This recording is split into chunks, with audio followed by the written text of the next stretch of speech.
So my name is Jeffrey Higgins. Welcome to Elaine's Literary Salon. It's a pleasure to have you all here. Elaine's is owned by my wife, Cynthia. This is all of her food based on her family recipes from Alexandria, Egypt, and we've turned it into a literary hub for the DC area. You are author number 173 that I've interviewed since we've opened. We have a podcast. It's Elaine's Literary Salon. If you go to elainesliterarysalon.com, you can find our upcoming schedule and see, I think we're up to 40-something podcasts at this point, so they're really a lot of fun. We got a lot of New York Times #1 bestsellers. It's really interesting. And if you're an author or know an author and are interested, reach out to me, Jeffrey at jeffreyjameshiggins.com, and we'll schedule time to do an event for you. So I'm excited about today. This should be a lot of fun. I love having poets in here. We do a lot of poetry readings, by the way. We were going to have another one sometime this spring. I haven't scheduled it yet, so we'll make sure we touch base for that. Yeah, thanks. For years, Bonnie Naradzay has led weekly poetry sessions for street sense vendors in a meeting room behind an Episcopal church, at Miriam's Kitchen in a Presbyterian church basement, and in a retirement center, all in Washington, D.C. Her poems have appeared in AGNI, New Letters, RHINO, Kenyon Review, the Georgia Review, Tampa Review, EPOCH, wow, all the ones, right? The Dappled Things, and other journals, while racking up numerous Pushcart nominations, which is a really big deal. In 2010, she won the University of New Orleans Poetry Prize, which was a month's stay in the South Tyrol castle of Ezra Pound's daughter, Mary. There she enjoyed having tea with Mary, hiking in the Dolomites, eating polenta, and reading Pound's early poetry. Bonnie has an MFA in poetry, an MA from Harvard, and more recently an MA from the Graduate Institute, St. John's College in Annapolis. Invited to Feast is her debut poetry collection. Please welcome Bonnie Naradzay. So congratulations, first off. It's a really big deal finishing any kind of book or collection or anthology. Everybody thinks they have one in them, and then when they realize how long it takes to actually get to the end, so congratulations. Thank you very much. And I can't wait to read your thrillers. Oh, thank you. So I'm just curious, like you have quite a few poems in here. How much do you think collectively, how much time did this take you to put all this work together? Well, Jeffrey, that's a very good question. Some of the poems I wrote some time ago. For instance, I have a poem in here about teaching my daughter how to ride a bicycle. And she's now in her 40s. But what happened was I had a manuscript full of enough poems to publish when in my MFA in poetry. And I sent it around and nobody wanted it. And so I thought, okay, I'm going to submit individual poems, get them published, and see how they stand in pretty well-known journals. And I'll also keep writing new poems. And so I started revising the manuscript, the original one, until it basically was completely different by the time it was published. And even after it was accepted for publication by Slant Books, I found that I was rewriting, turning the poems around into different orders, revising, changing. So, does that help? Sure, yeah, and it begs the question, like, when is a work done?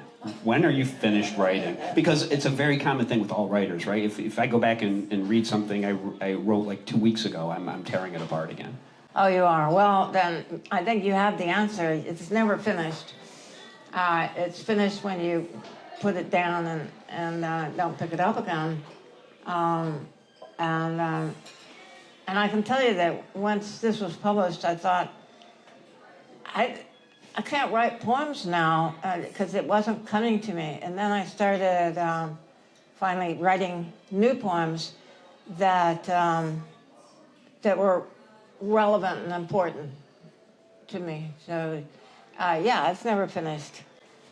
My answer for that is always when my publisher says it's due now. Like that's when that goes, or when I literally can't look at it one more time. Like when both of those things happen. Both of those work, yeah. So you mentioned, your daughter riding a bicycle. So this is 30 plus years ago, right? And so when you're doing that, and then you look at something 30 years later, you've changed as a person, you've changed as a writer, you have different skill sets.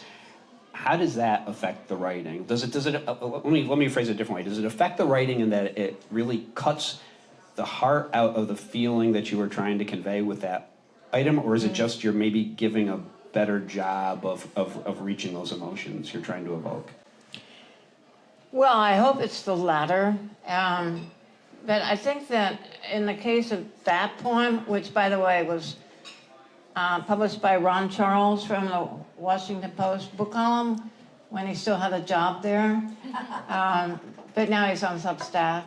I think that that poem is sort of timeless because it shows that sort of a relationship between a mother and child, and the child growing up and going away, the mother trying to hold on, and there's this uncertainty, and yet things happen. So I think that the poems I write now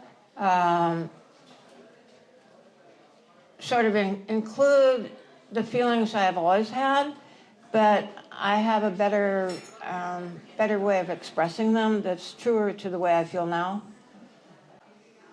Does that help? Absolutely. So I think your strategy of trying to get published in magazines and journals is what a lot of really successful poets do, because you're winning prizes, you're getting a platform, people are realizing the quality of your work. But so when you reach that point and then you want to put a collection together, how do you select what goes into it? Well, I wanted to have a balance, because I knew that the manuscript had a lot of themes in it, and so I tried to select the ones that were most meaningful and that weren't repetitive, and that expressed my emotions. I can tell you that when I'm writing about a specific person, like an elegy, the words come more quickly and they hit home because I'm very much focused on the person I'm writing about and the person I'm writing for. If I write something more general, then it's harder to make those words ring true. You mentioned the themes. What are the themes that run through this collection? Well, one of them is teaching poetry with homeless people or people on the margins. And I learned so much from them. I have a good deal of poems in the collection about them, working with them, and my life changing because of their work. And also I have 2 poems in here about the time I was teaching poetry in a prison, the DC Women's Jail. One poem about that, and then 1 poem about working with immigrants. So those are some themes. And then there are themes about reading books and trying to relate the books to my life, and I guess those are some of the main ones. And you have the book broken up into 3 sections. I'm curious because poems are different, right? By nature, every poem is different. It has a different subject matter. It has a different feeling. You were experiencing something different when you wrote it. So when people are putting them together in collections, I'm always really interested in how they see them. What is the connective tissue? So what are these 3 sections, and why did you do that? Well, each section starts with a kind of an epigraph, and I tried to have some similarity among each of the 3 sections. So some people will divide up poetry books into sections which are quite discrete. I wanted to have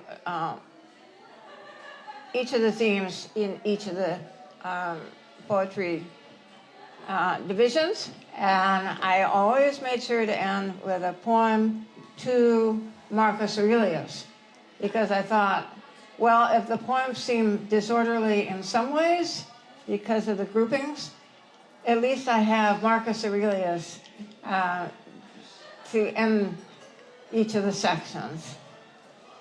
I hope that makes sense. No, it absolutely does. That's really interesting too. I did not predict that answer, so that's really good. So how does it feel having the book together like that and having a collection? Because it's sort of a different market than you might get from just journals and things. Tell us about that kind of debut poetry collection experience for you. Well, what can I say? So I'm glad I have a book out, and I remember the experience of, well, what do I do now? Is this the end? Is this the end of my life? and then there was this pause, and then I thought, I'm going to start another one because there's more. There's more to it. That started to go really dark all of a sudden, so I'm glad it had a happy ending. Yikes. It's still having a happy ending. Wonderful. So why don't you read one of the poems? I think when you're doing poetry, you can talk about it, but you really have to read something so people have a feeling for your voice. Okay. Oh, by the way, I hope you do read the epigraphs. The first one is from Wittgenstein, and okay, the second one's from Rilke, and so on. Okay, thank you. You're welcome. No, wait. No, you're holding the book. Okay. You can hold both. Okay. I could read it, too. I wouldn't mind that. All right, so this is the first poem in the book, and it's called Paradise in the Day Shelter. Am I projecting okay? You are projecting. We good back there? Excellent. All right. What they liked best was the poem about a paradise you can conceal in your pocket so no one will steal it. I got one. You got it? Queenie, who stows her hearing aids in a Ziploc bag in her pocket, asks what free verse is. It's verse you don't have to pay for, Chuck tells her. Paul asks if paradise is a place. Mo shakes his head and says, it's a sleeping bag at night that can turn into a jacket in the morning. Leon, who sleeps nearby on the steps outside St. Paul's, thinks paradise could be a place to live, a tent or a camper. You'd need a big pocket for that, I say. Saul asks, if I see it, will I recognize it? Carl says, if you speak of paradise, you must consider hell and the duality of existence. Well, Jimmy Buffett sang of cheeseburgers in paradise, Eugenia replies, and a slice of onion is heaven on earth. Thank you. That's terrific. I noticed I was holding the book up. What's that? I noticed I was holding the book up. That's not good. No, you were fine. The Okay. important thing is they hear it. They all know you're here. Okay. So I want to ask you, you mentioned free verse. Besides being free, like what is the difference between free verse and prose? Well, I thought you were going to ask what's the difference between free verse and forms or unfree verse. But in fact, I'm going to answer your question. What's the difference between prose and poetry? Can I put it that way? Please, yeah. Okay, we can start with that. And that is that if your poem or a poem you read doesn't follow a certain form, like a sonnet or pantoum, so on, then the only difference is what's called the line break. Where do you break the line?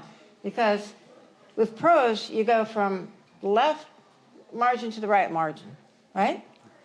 And with poetry, you break the line before you get to the right margin. And so it's an important decision where you decide to break the line. That's free verse. And because there are no guardrails. Generally, you don't want to break it in a funny place syntactically. So you don't want to break it in the middle of a prepositional phrase, for instance. Because if somebody reads to the end of the line and it ends with the reader is thinking, what's going on here? So it just makes it easier for the reader if you have these syntactical phrase breaks. Yeah, I'm always interested to hear how people make these distinctions, right? Because there are literary authors whose actually, I had someone here yesterday whose stuff was, I mean, her actual prose are beautiful, and it read like poetry, right? But it's prose. And so, like taking your definition, what about an author who uses, like, em dashes or sentence fragments as a way to break up the rhythm of what they're writing? It's still prose, but that sort of it's similar to what you're describing. You're right. Okay, so there's another definition that some people use that that avoids that kind of discussion, and that is that poetry is the best words in the best order. And so when you think, okay, what's the difference between prose and poetry? Sometimes a person who is responding to a poem will say, I don't know, that line is kind of flat. It seems so prosy. So I think that people recognize the difference between a poetic line and a prosy or prose line, no matter if the line goes to the end of the page or not. Does that help? Yeah, no, I mean, I think that's right. But I think also people can use those same techniques in prose. They can. You know, that you can see, and it depends on how literary the writing is, to maybe how much, because obviously in poetry every word counts, and you don't have much real estate, right? And in writing maybe a 400-page novel, you have a little more leeway. But I think people can still, with literary, can still do it. So I'm always curious, because I've had a lot of different answers for that. You want me to continue answering? Please. Okay, so so there are different ways of having line breaks in poetry and in prose, as you said, and I think that there's this middle space between poetry and prose, and it's called the prose poem, which people are writing more and more. And then there's also flash fiction, or very short fiction. And so I think in all those cases, it's legitimate. It's not against the law to produce line breaks or spaces to signify to the reader this is a time to pause in any number of ways, as you said. I'm sure your thriller has a lot of those. Yeah, and I think, I mean, there's a spectrum, right, of the literary techniques that writers use, but I think at some point the line gets really blurred, you know, and I'm always curious. So, like, I meant to ask you, in your bio, it says you spent time at Ezra Pound's castle, right? So, I mean, well, his daughter's castle. His daughter's castle, but although he did live there. Okay, so but he really kind of created like the modern poem in a lot of ways, right? In free verse, so it was very influential in that, and kind of breaking the meter and the rhythm and some of the forms that you were talking about earlier. So, two questions. One, how much did his writing influence you? Let's start there. Well, it's interesting because I think that his friend T.S. Eliot writing influenced me a lot more. Pound was interesting because he actually took the wasteland and cut it a lot. So we will never see the complete version of the wasteland, which must have been awfully long. But Pound always said, make it new. And some of his early translations are just transcendent. He did translate some early Anglo-Saxon poems. So he also wrote these very, very long cantos. And so there was a variety in what he wrote. And maybe one lesson was to never to stay with one form, but to to evolve, to make your writing different so that you have an arc to your writing and you're not just stuck. Yeah, so my other question is, how do you separate like the person from the artist and the art from the person, right? Because obviously, you know, rabid anti-Semite, fascist, right? Arrested for treason, like all that kind of stuff, right? And really kind of just horrible monster of a human being. Yet, Ezra Pound, he's talking about. Ezra, not you. No, you're fine. You know, but then he was so influential in poetry, right? And worked with like what Hemingway, and I mean, he worked with a lot of poets and authors as well, right? So how do you say? I always wonder what that like Overton window is, you know, where at some point you can still look at the art. Well, I have to tell you, I'm really glad you brought that up because I often ask myself how I can reconcile those differences. And the early Pound was different from the later Pound. It was the later Pound who was who got on these radio programs and talked about how everybody should follow Mussolini. And so, and I prefer the earlier Pound's writings anyway. So I don't know if I can reconcile those two qualities, but it wasn't just Pound. Even T.S. Eliot, they say, had anti-Semitic writings. Yeah. And I don't know the answer, but I think that you can still be swayed by the quality of the writing of poetry, no matter the the personal life of the writer. Yeah, interesting question, right? So when you're, I'm curious about the actual nuts and bolts because writing poetry is really difficult, right? So when, how does like the inspiration or the idea come in something that you realize you want to express through poetry? Like right from the beginning, how does that come to you? It comes in different ways, and thank you for asking that. You're asking me these imponderable questions. I can only tell you that I wrote a pantoum during the pandemic called Limes, and it's in the book.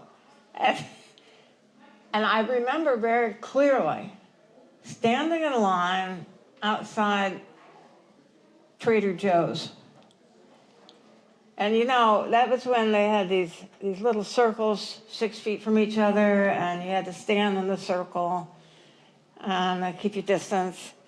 And it just, a poem started to come to me about standing in line. And this has been done before, standing in line for a long time. And I started thinking about the other situations, like standing in line during the Depression, waiting for a job, or hoping for a job, and standing in line in other places.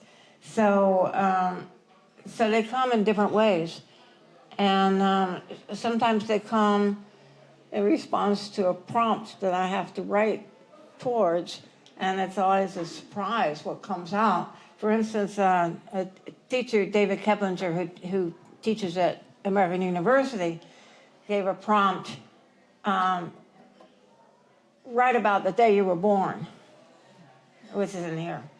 And I asked a friend, well, how am I going to do that? And he said, well, just look for a newspaper and get the issue that was the day you were born. And I did. And so it kind of freed me up to say what was happening. Just so you know, I was kind of born during the end of World War II, and there was still a lot going on in that context.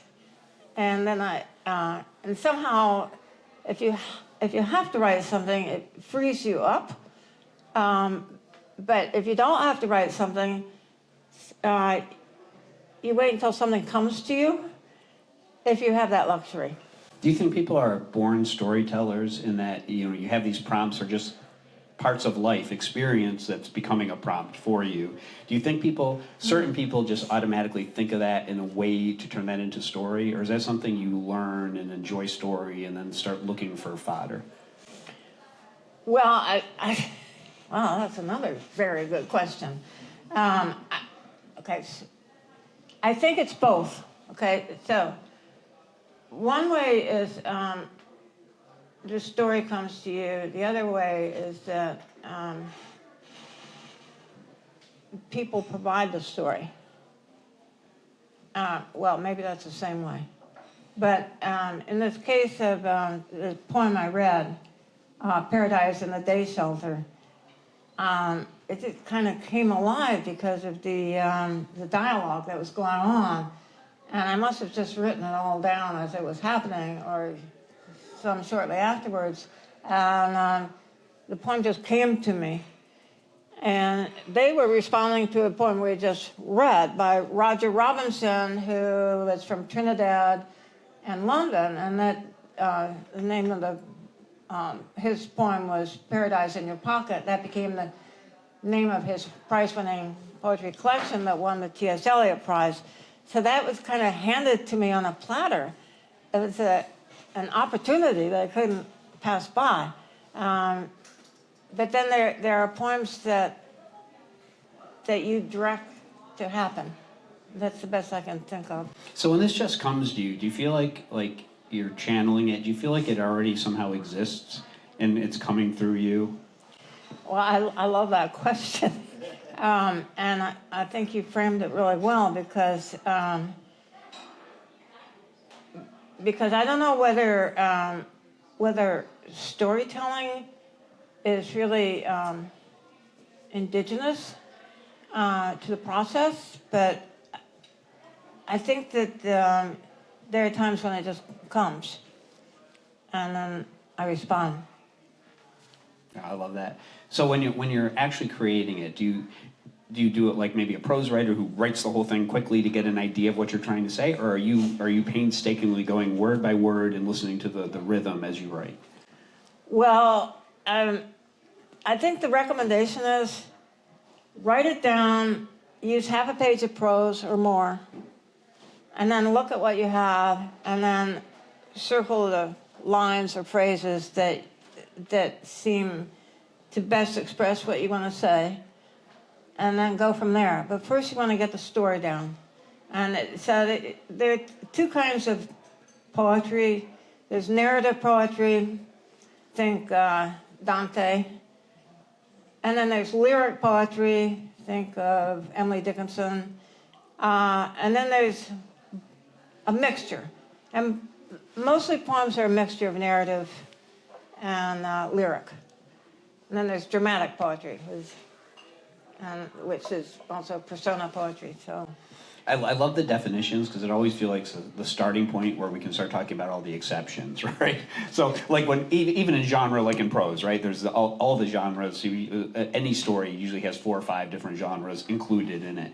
In your poetry, don't you have like a little bit of different forms as well? Because I mean, they certainly are narrative. You know, you're telling stories as you go.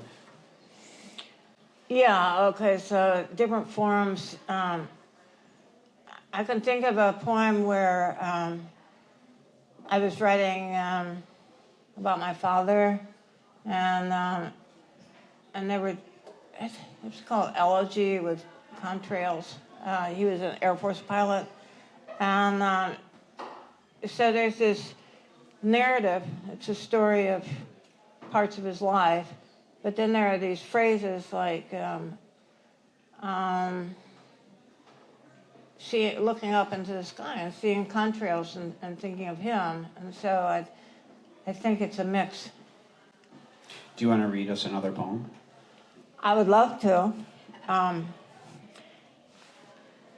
going to read it now. Okay, wonderful. Here we go again. Get down. Put these on. All right. So I'm going to read this poem called Lines, which I mentioned to you, which came to me while I was standing in line. This has been done for a long time. Standing in line. Oh, sorry. This has been done before, standing in line for a long time. Think of Soviet women who queued for hours for bread. And I have learned about the lines of the Great Depression. Men lined up for mind-numbing jobs at assembly lines. Think of Soviet women who stood for hours for bread, or Akhmatova outside the prison waiting for news of her son. Here, men lined up for mind-numbing jobs at assembly lines. These days, some have it easy. Food deliveries, yoga online. Akhmatova outside the prison waited with women for news and the chance to send a loaf of bread or a note inside. These days, some have it easy. Food deliveries, yoga online. Still, Camus said the plague is within us, here to stay. I have learned about the lines of the Great Depression, where hope envisions a loaf of bread, a note from inside. Camus wrote that the plague is within us, here to stay, as it has always done, waiting in line for a long time. Is that it? Thank you. So that's just a sample, but I wanted to give you an example of a poem in a certain form, and you've probably heard the repetitions. And it's a certain form that can go on forever, but it's always 4 lines, and with slight changes so that they make sense. And so that's a poem that you can't do in prose because somebody would read it and say, what? Wait, I just read that. It's There is a rule of 3s in prose where people can do that to drive a point home. Oh. But it's difficult to do properly. Okay. I want to learn more about that. So, did you always want to be a poet? No.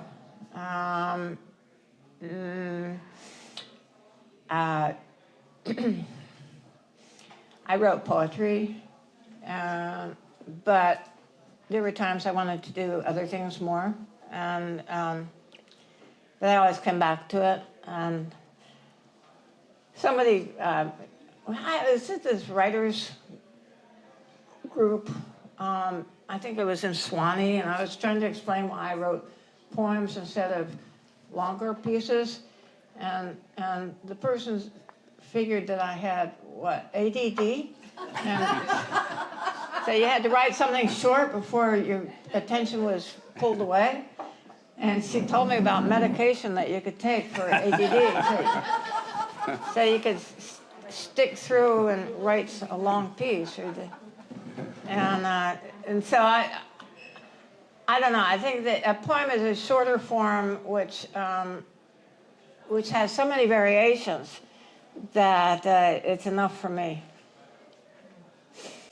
I'm curious, why are people, in your opinion, drawn to poetry?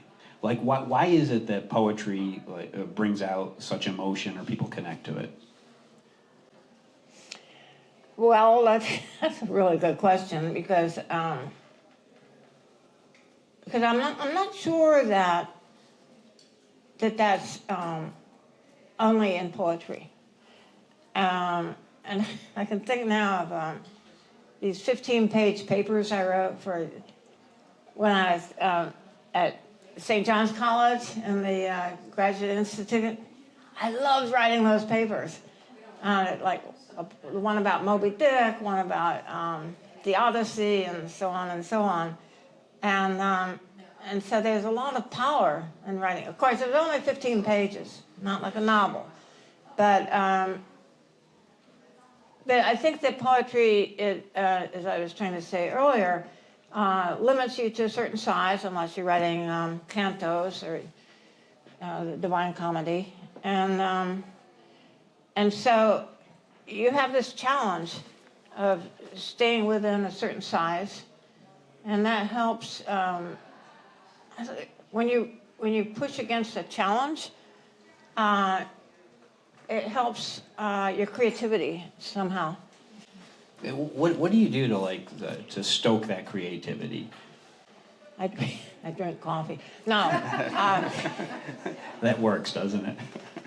Well, you know, I have to tell you that experiences in the world help a lot. Rilke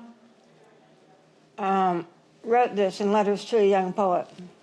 Go out and experience the world.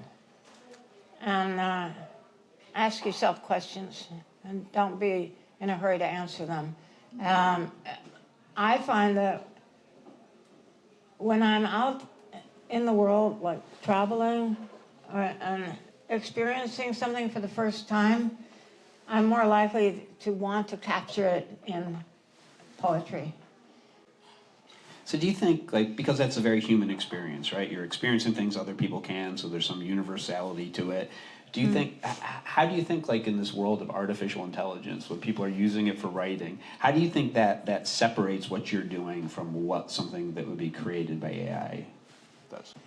Well, I don't know much about AI, except it really annoys me when and it's not when I get I don't know about you, but when I get an email now, it tells me how to respond and what words to use. Well, okay, sorry. I think that the experience has to stand on its own and I think that it'll come through. I think it'll break through the fourth dimension. So when you're a professional poet and you're a wordsmith, how much does it annoy you when you're doing those emails and AI is telling you how to say something? Well, I'm not a professional poet, but I have to tell you, somebody asked me, why do you want to have a book of poems published? Did you need the money? All right. Sorry. Yeah, it's funny. But I think, yeah, I said earlier, best words in the best order. And there's a certain satisfaction in finding words that work the best. And I don't want it taken away from me by some artificial intelligence which is telling me what to say in a very bland way. Yeah, I mean, so you think the poetry really is unique to what is human, and that it's not just your experience, right? But it's the feeling that you get from it. And certainly AI can't feel that. Yes, and I think that has to be our way going forward. That humanity has to be able to express itself in terms of reality. So you mentioned earlier, reading in prisons and reading to the homeless. Tell us a little about that project where you're reading. When you're talking about reading to the homeless, are these people going through transitional homelessness, or who is the audience? Yeah, it's not exactly reading to them. It's more like bringing a pocket full of poems, which I call a handout, and which is I thought it was funny because I'm saying, would you like a handout? We're with you. And they put their hand down. They don't want printed poems. But anyway, so it's a sort of a interrelational experience of taking turns reading the poems to each other that I have brought, and then hopefully some people will write their own. I also bring lined paper and pens and stuff. And so it's a very inclusive kind of experience. And sometimes there are poems that I bring that can really reach out, I hate to say this, but reach out and touch someone and open up possibilities. When you bring paper and pencils, do people do poetry while they're at these events? Have you seen that happen, or have you lit the spark? Are people starting to do poetry because of this? Well, okay, so at the Street Sense, which is one of the places I've been going for years now, every Monday morning, the vendors get sort of extra credit if they write a poem that then appears in a issue of Street Sense. And yes, there is time for them to write, and I come prepared for writing materials. And so I try to bring poems that will spark their imagination and touch their daily lives in a way that they will respond by writing something. Have you had feedback from them? Is poetry helping them in any way? I have had feedback from some people, and I think that there are many aspects of poetry that can help. And one is that it's something that you can share. It's an experience that people can respond to. The poem is short enough so that we can. I bring 4 pages, so whatever fits into 4 pages. And I bring information about the poet and so on. So I think that, to answer your question, it has helped people. They can come to a space where they feel they can be themselves, and they can feel free to write. And a lot of what they write comes out of their experiences. And it's freeing, I think, to be able to write about your experience that you might not have thought you could. And you mentioned that it affected you too. Has it changed your poetry in any way? Yeah, because I'm beginning to see poetry more and more as a communal experience. And I want to write about it in that way. And how did you get into bringing poetry into prisons? You mentioned a women's prison. Yeah, the D.C. Women's Jail. Actually, it was in the 2A reentry unit, I just call them.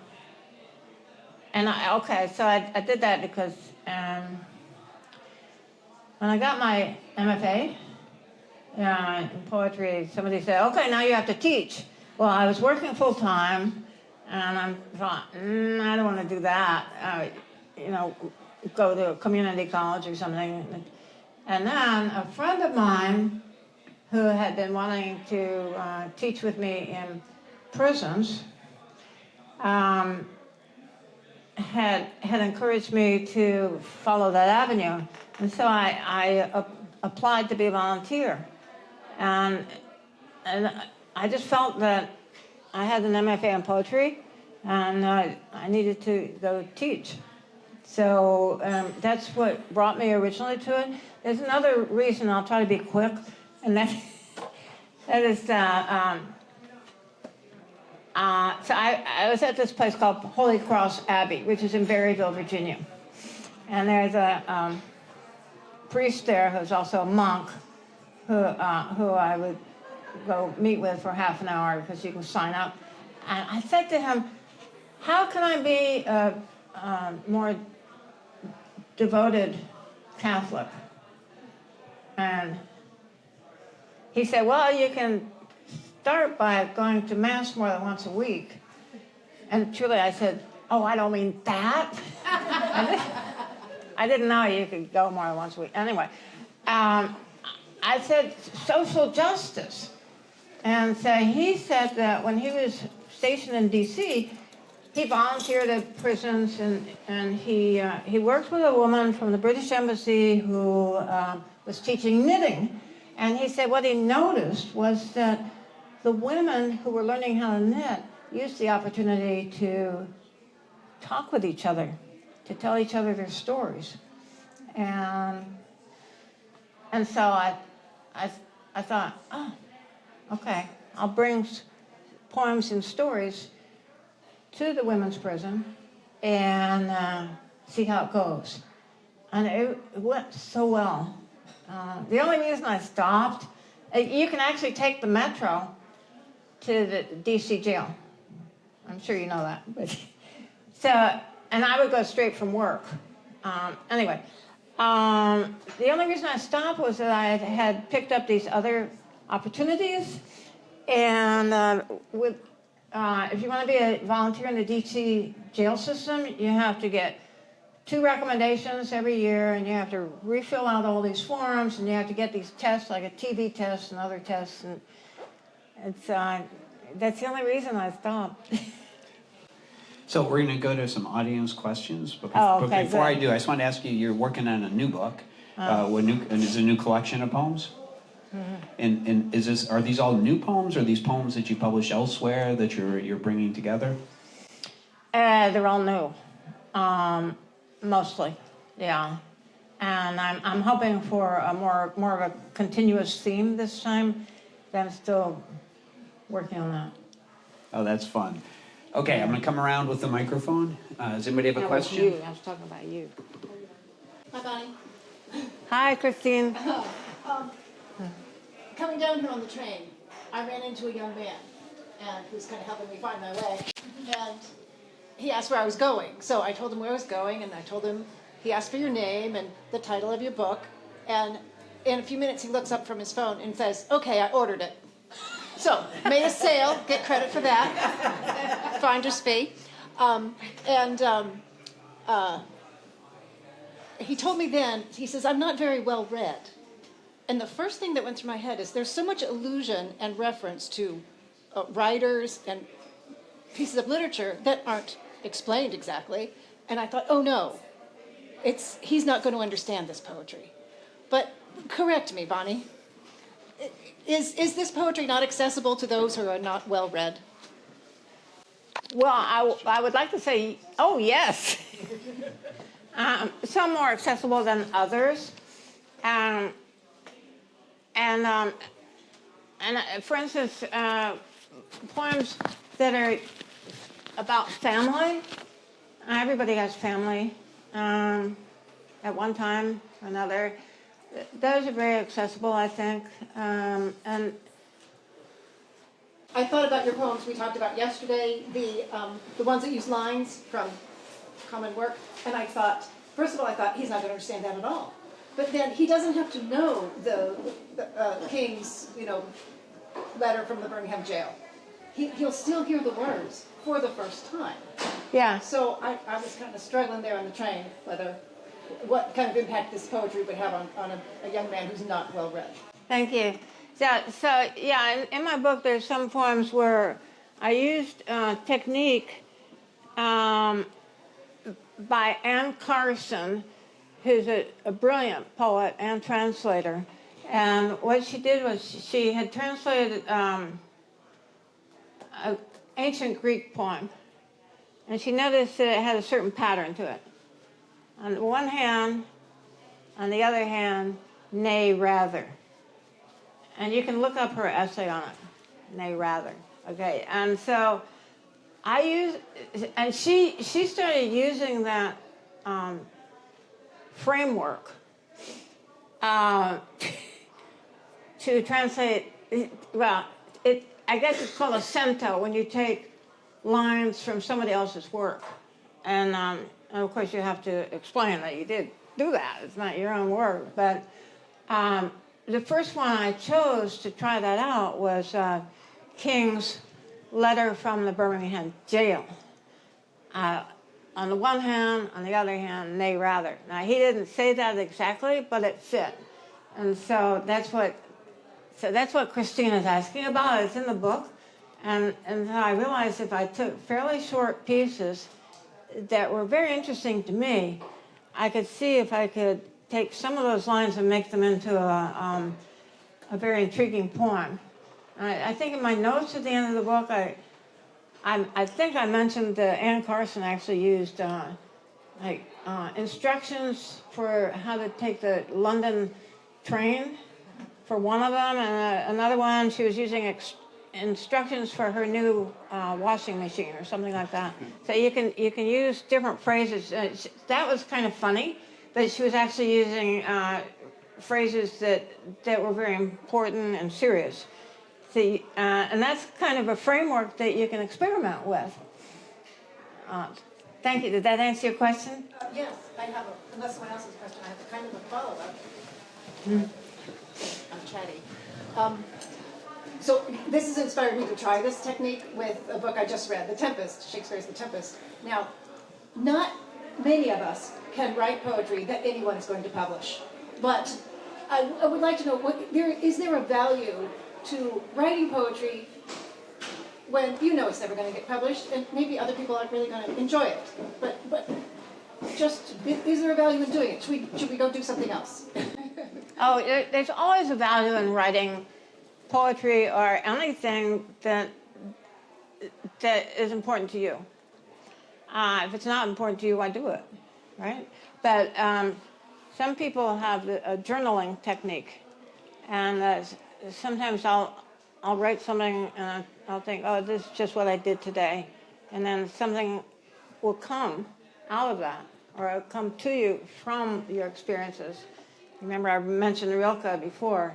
So I think, yes, there is definitely a value to it. Because in the end, I do think that poetry is a communal activity that you want to share with others. But first, you want to work on it yourself. So it goes from private to communal. Thank you. We have other questions over here. Anybody?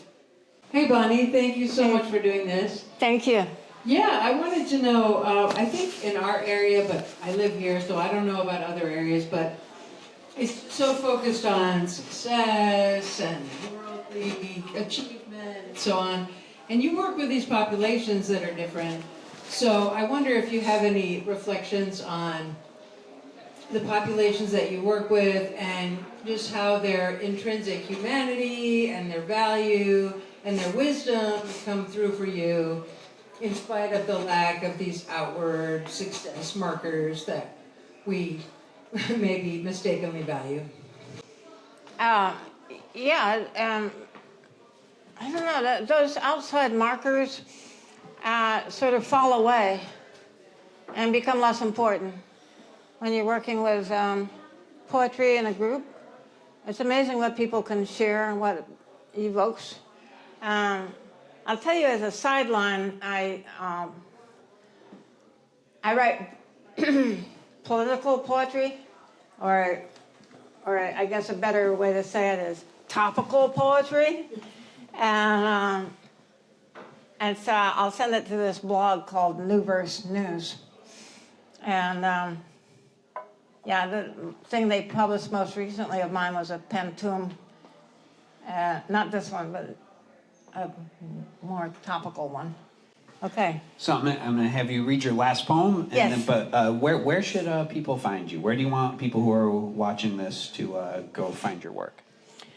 All I can say is I have a website, and I can't tell you where else. What is the website address? I think that if you type in Bonnie Naradzay with no capital letters and no dot or anything, it'll come up. It'll come up as Bonnie Naradzay Poetry. All right, and it's on Amazon, I know, too. Oh, everything's on Amazon. Okay, fantastic. All right, do you want to read your Yeah. one more poem? Thanks.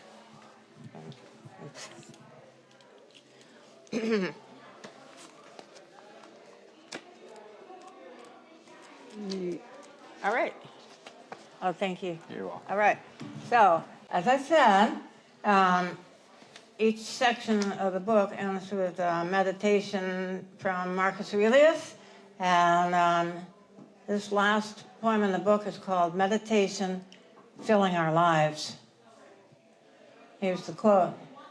Do not wander from your path any longer, for you are not likely to read your notebooks or your deeds of ancient Rome and Greece, or your extracts from their writings, which you have laid up against old age.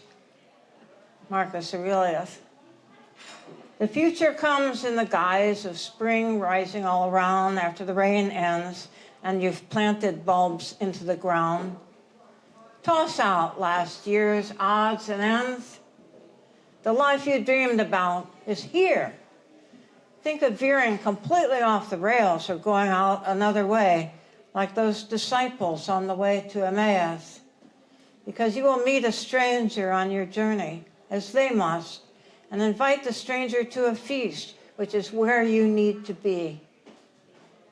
Aurelius died near the Danube, far from Rome, and here you are, perplexed by how to part with rooms full of possessions, notebooks.